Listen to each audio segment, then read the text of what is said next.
right. Good morning. We are very very happy to come back here to the formerly burned down school building. Ngayon nakita ninyo, almost one year ago na. 1 year ago na nagkasunog dito at in-inspection natin after that at nakita naman natin na talagang walang-wala na. Hindi na magamit. It was even on the verge of being condemned. Ngunit dinesign natin ng mabuti at originally ito 2 stories. Pero ang sinabi ko sa kanila, gawin nyo ng 4 dahil kaya naman. Ang pinakamaganda rin dito ay yung natapos itong construction na ito in 8 months. At malaking bagay ito dahil nais kong ipakita.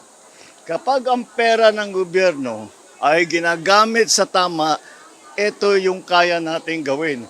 Kaya natin magtayo ng 4-story, 60 classrooms ng 8 months time. At ito, may panibago, may sprinkler system na para hindi na magkasunog ulit. At inspeksyonin nyo na mabuti. Baka sasabihin nila, AI na naman ako nandito. Pero tingnan ninyo na mabuti, makita ninyo gaano kaganda ang ating bagong classroom. And I'm very, very happy to see that the students are already using it. Ang pinakamalaking bagay dito ay hindi na sila nagdo-double shift. Ang mga bata nakakauwi ng alas 3, alas 4. Ganon din yung ating mga guro na imbis na umuwi ng alas 7, alas 8 ng gabi ay nakakauwi na sila kagaya ng normal na estudyante which is in the afternoon. And so all the advantage we have to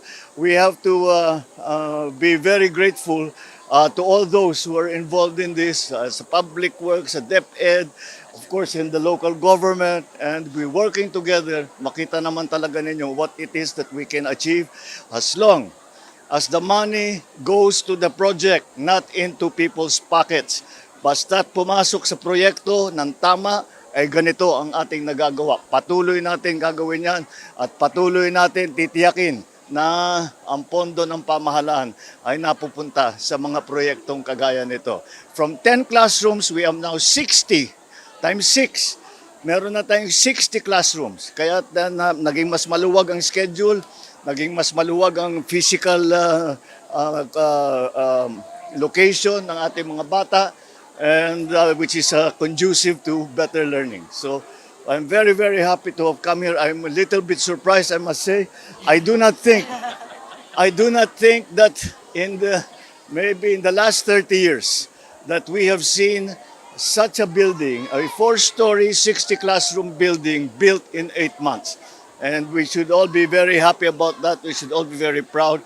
And it should demonstrate very clearly what can be achieved when funding is used properly. Does not go into people's pockets, but goes directly towards this important project such as this. Thank you.